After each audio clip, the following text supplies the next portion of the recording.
आप देख रहे हैं जी भारत न्यूज। देश के नाम अधिक जानकारी के लिए gbharatnews.com पर संपर्क कर सकते हैं। जनपद मुरादाबाद दोनों पैरों से अपंग पीड़ित लज्जाराम की जमीन पर कब्जा करने वाले भूमाफियाओं को बचाने के प्रयास में थाना डिलारी पुलिस ने लगाई फर्जी आख्या। पीड़ित ने सरकार को प्रथम स्मृति पत्र किया प्रेषित। आपको बताते चले, पीड़ित लज्जाराम पुत्र स्वर्गीय भगवान दास निवासी ग्राम नाखून का पोस्ट ऑफिस सुल्तानपुर दोस्त थाना डिलारी तहसील ठाकुरद्वारा व जनपद मुरादाबाद उत्तर प्रदेश का निवासी है। अपंग पीड़ित व उसके स्वर्गवासी भाई सतपाल की जमीन पर दबंग भूमाफियाओं प्रताप सिंह, गिरधारी लाल, दालचंद सिंह, पुत्रगण रामपाल सिंह निवासीगण ग्राम चावड़ जनपद मुरादाबाद ने अवैध कब्जा किया हुआ है।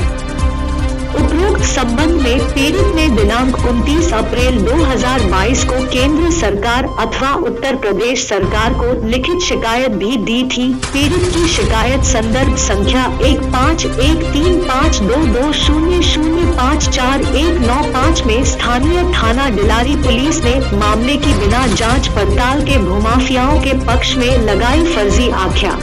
अपंग पीड़ित लज्जाराम व उसके पीड़ित परिवार ने स्थानीय पुलिस पर भूमाफियाओं से हमसाज होने का लगाया आरोप। अपंग पीड़ित व उसके परिवार ने मामले में मुख्यमंत्री उत्तर प्रदेश योगी आदित्यनाथ से खुफिया विभाग द्वारा भूमाफियाओं और भ्रष्ट स्थानीय पुलिस वालों के खिलाफ कार्यवाही की मांग की है।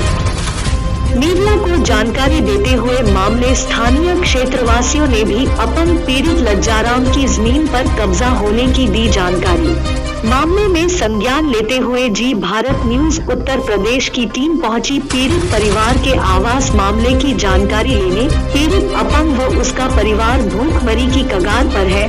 अब पीड़ित परिवार की जमीन के सिवा आजीविका चलाने का नहीं है कोई अन्य साधन। उत्तर प्रदेश के जनपद मुरादाबाद से मोहम्मद उमर कुरैशी, मंडल ब्यूरो चीफ मुरादाबाद की खास रिपोर्ट जी भारत न्यूज उत्तर प्रदेश।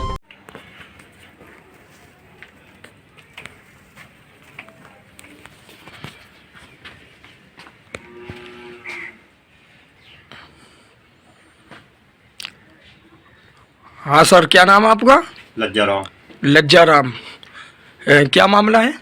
साहब चौकी पर फ़ोन करके उन्होंने बुलाया जी। जब हम चौकी पर पहुंचे तो वो है बोले इसमें पुलिस का क्या मैटर है जी। उसके बाद में हमने कहा पुलिस का मैटर ये है कि पेड़ गन्ना हमारी फसल जो 2 साल की रुकी हुई है जी वो नहीं मिली है। जी। तब पुलिस वालों ने कहा है राजस्व विभाग का काम है।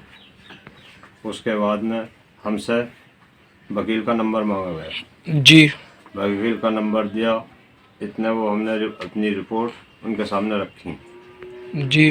तो वो हाँ बताइए। उसे देखकर बोले ये काम तो थाने का जोगेंद्र सिंह जी का है। फिर उन्होंने थाने से बात की और हमें थाने को भेज दिया। जी। चलते समय हम बोले सर अपना नंबर दीजिए। जी। तो उन्होंने कहा इसमें मेरा कोई मैटर नहीं, मेरे नंबर का क्या विरोध। अच्छा। उसके बाद फिर हम थाने पहुँचे। जी। थाने में हमें देखते बोले कहाँ से आए हो? जी। हमने कहा नाखून का से। जी। उन्होंने कहा ज़मीन वाला केस है? हमने कहा हाँ। अच्छा। फिर वो बोले तुम वहाँ क्यों नहीं गए? हमने कहा हमें गोली मारने की धमकी दी है। जी। तो वो बोले तुम्हें जान से मारा तो नहीं, तुम्हें वहाँ जाना चाहिए था। उसके बाद फिर बोले तुम्हारी बहन भी है। हमने कहा हाँ हमारी बहन है 2। तो उन्होंने कहा उनका भी हिस्सा बनता है। उसके बाद फिर उन्होंने मतलब हमें डांट के जबरिया रिपोर्ट लिखवाई। वो सब उन्हीं के हक में लिखी गई। तुम्हें थाने में बुलाकर पुलिस ने तुम्हारी पीड़ा को गंभीरता से नहीं लिया? नहीं लिया। तुम्हारा कहने का मतलब है कि आपकी शिकायती पत्र में दर्शाए गए दबंग आरोपियों का पक्षपात रखते हुए स्थानीय थाना पुलिस ने जी हाँ जो है मामले में झूठ का पर्दा डालने की पूरी तरीके से कोशिश की है। फिर उन्होंने कहा कि ये केस हमारे थाने का नहीं है। जी ये केस मुस्तफाबाद की ज़मीन ठाकुरद्वारे में आती है। जी खाजापुर की ज़मीन उसमें कांट थाने में आती है। जी उन्होंने हमसे रिपोर्ट लिखा कर ये कहा हम वहाँ को भेजेंगे। जी उसके बाद हम जब चले हमारे फ़ोटो भी ले लिए। तो आपको उम्मीद है कि आपको मुरादाबाद पुलिस इंसाफ दे सके? उम्मीद है मुरादाबाद पुलिस से, योगी पुलिस से? हाँ, योगी पुलिस से मुझे उम्मीद है मुझे इंसाफ मिलेगा। अच्छा, योगी पुलिस से आपको उम्मीद है। तो फिर योगी सरकार के चलते हुए एक तरफ तो योगी सरकार भूमाफियाओं के विरुद्ध बुलडोजर चलाकर अभियान चला रही है, एक तरफ योगी पुलिस भूमाफिया बदमाशों का पक्षपात भी रख रही है जो आपकी सुनवाई नहीं की, जबकि स्थानीय पुलिस को पता आप दोनों पाँव से अपने अपंग विकलांग व्यक्ति हो। जी हाँ। उसके बाद भी आपके साथ अत्याचार हो रहा है। अत्याचार हो रहा है, मेरी तरफ कोई भी ध्यान नहीं दिया गया। आप किसके साथ गए थे थाने पे? मैं अपने भतीजे गजेंद्र के साथ गया था। क्या नाम है सर आपका? मेरा नाम गजेंद्र सिंह है जी।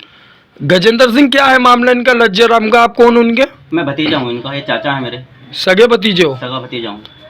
तो इन्हें थाने आप लेके गए थे? हाँ, थाने में ले गया था। चौकी से फोन आया था जी। जैसे ही चौकी से फोन आया इन्होंने मुझे बुलवाया और मुझसे बताया जी। चौकी से फोन आया है। जी मैं चौकी से मैंने फिर बात करी जी। पुलिस वालों से, बोले कि इन्हें लेकर यहीं आ जाओ।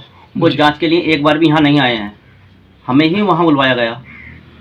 जब से ये प्रक्रिया डली जब से एक बार भी ना तो जांच के लिए आए हैं ना कोई पूछताछ हुई है। काफ़ी समय हो गया लेकिन हम इंतजार कर रहे थे। काफ़ी महीने पहले हमने ये रिपोर्ट दी थी लेकिन उसके बाद कोई जांच किसी प्रकार की नहीं आई जी। और हमें वहाँ बुलवाया गया। हम चौकी गए। जी। चौकी पे जाने के बाद जब ये जाने की पोजीशन में नहीं थे, स्थिति इनकी इतनी खराब थी, लेकिन फिर भी मैं लेके गया नहीं जैसे तैसे करके। जी। ले जाने के बाद जब मैंने वहाँ जाकर बैठाया तो पहले वो हम पे हावी होने लगे, पुलिस चौकी पे। जी। जब चौकी पे हावी होने लगे मैं बोला सर ये तो मोहताज आदमी है। बोले ये केस हमारा है ही नहीं, ये तो राजस्व विभाग का केस है। जी। ये राजस्व विभाग वाले जानेंगे, हमारे पास क्या करना आए हो तुम? जी। तो बोले सर हम तो इसलिए आए हैं कि हमें मारने की धमकी दे रहे हैं। अब वो बोले गोली मारी थोड़ी थी, धमकी तो दे रहे हैं, मारा तो नहीं है आपको। तो मैंने कहा सर एक बार बताओ हम वहाँ कैसे जाएंगे? मतलब आदमी अगर एक्सपायर हो गया तो फिर क्या होगा? बोले कि भाई मेरे अंडर में तो ये केस आता नहीं है, ये तुम ऐसा जोगेंद्र सिंह है, मैं उन्हें फ़ोन कर रहा हूँ, तुम उनके पास चले जाओ।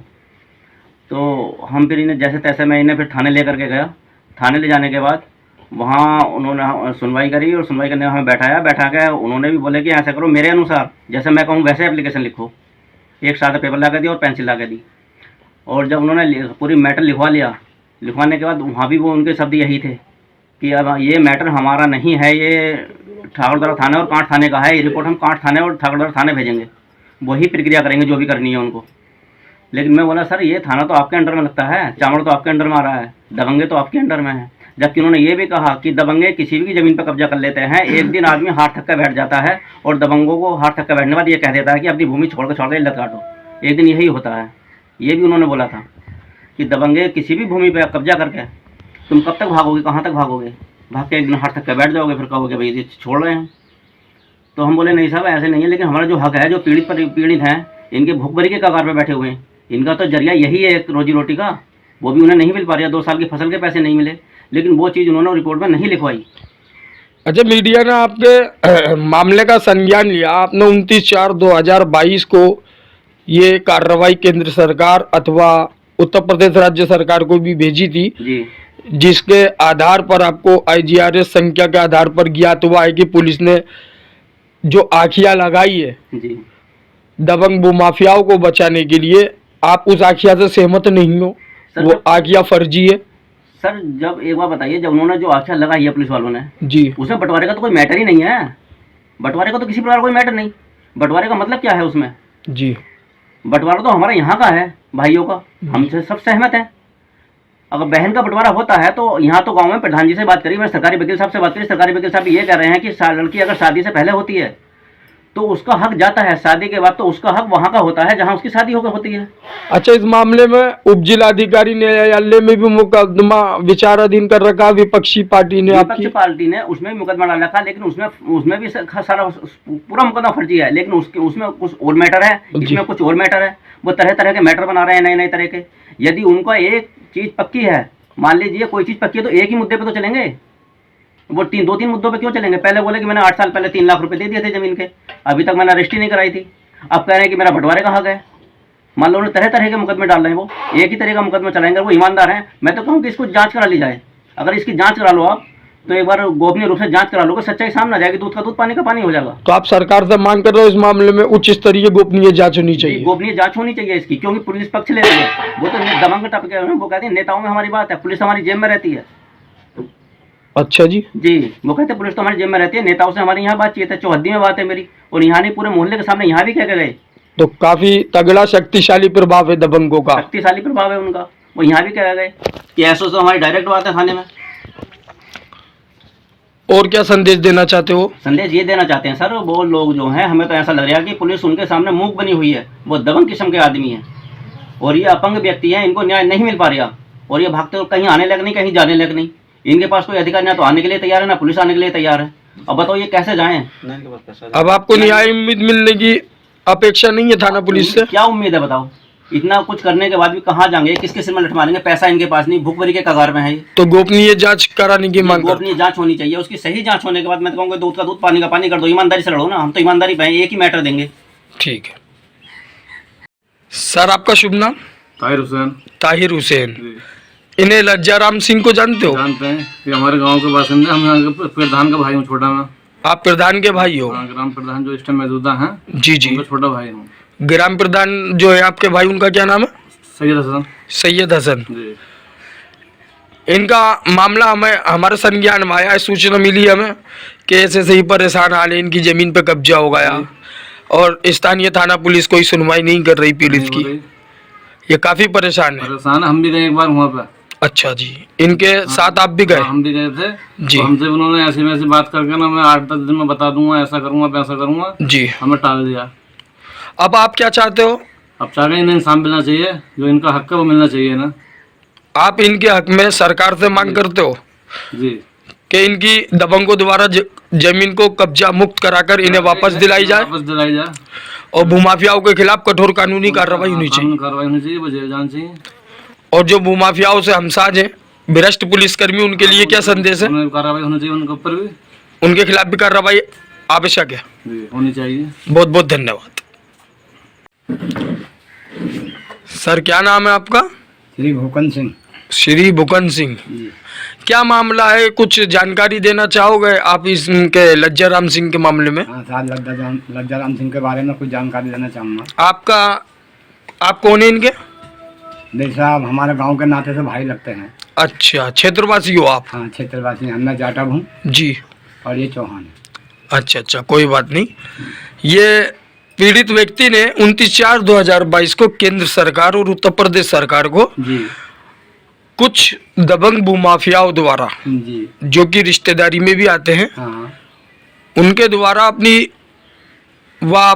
स्वर्गवासी भाई सतपाल सिंह की जमीन पर कब्जा होने हाँ, की शिकायत दी थी। हाँ और मीडिया को जानकारी देते हुए यह आरोप लगाया था जी। कि दबंगों ने गोली मारने की भी धमकी दी है। हाँ साहब, गोली मारने की धमकी मेरे सामने दी थी। मैं फ़ोन पर बात कर रहा था जी। मैंने कही ना लगे भाई लल्ला क्या हुआ, मतलब इनका गन्ना लज्जाराम के गन्ना पड़ गया नहीं पड़ा? तो बोला कि हाँ गन्ना तो पड़ गया। तो बोला कि मैं बोला कि भाई तो उनका हिसाब कर दे। मैं तो लल्ला लल्ला कर दिया, भैया भैया कर दिया, समझे? तो वो बोला कि वो मेरा कोई रिश्तेदार नहीं है, ना मेरे मामा है, ना मेरा कोई रिश्तेदार है। जो मेरे मामा है वो तो ख़त्म हो गए। मैं मतलब ना तो ज़मीन दूंगा ना ही पैसा दूंगा। तो मैं लल्ला ऐसी बात क्यों कर दिया भैया तू भी ना जी। तो वो बोला कि नहीं। मैं बोला कि यार भैया ऐसे बात है, मैं उसका हिसाब कर दे भैया। मतलब यार वो तो तेरा मामा है भाई, तेरा छोटा मामा है बेचारा, और बेचारा गरीब मोहताज है वो। तो बोला नहीं। अबे तू कौन बोल दिया? मैं बोला यार तू तड़ाके से क्यों बोल रहा? कि मैं तो तुझे लल्ला लल्ला बीर कर दिया हूँ, है ना? बोला जी, मुझसे बात मत कर। ये कहते हैं कहाँ फोन लगाया? मैं बोला भैया तेरे मतलब कि तू प्रताप ही तो बोल रहा कि प्रताप नहीं हूँ मैं बोला कि भाई प्रताप की यार पहचान, जब मैं तुझसे मतलब अगर दूसरे तीसरे दिन बात कर रहा हूँ तुझसे मैं, तेरी पहचान नहीं है? बोला कि होगी पहचान। तो उसने अपने छोटे भाई को दे दिया जी। छोटे भाई का नाम मैं जानता नहीं साहब क्या नाम है। तो वो बहुत मुझे उल्टी सीधी बात कही उसने मुझसे। हाँ डालचंद नाम है उसका। तो साहब उसने मुझे बहुत उल्टी सीधी कही, फिर भी मैं बर्दाश्त कर गया। मैं तो ये चाहता था मतलब कि भाई इनका मतलब ये कि राजी राजमा से मतलब फैसला हो जाए तो ठीक है, मतलब इसे इंसाफ तो नहीं बेचारे गरीब को। ये मामले की सूचना मिलने पर जी आज पीड़ित अपंग व्यक्ति जी। लज्जाराम सिंह चौहान के घर आई है जी भारत न्यूज की टीम। अच्छा जी। मामले की सूचना मिलने पर मीडिया ने संज्ञान लिया जी। तो एक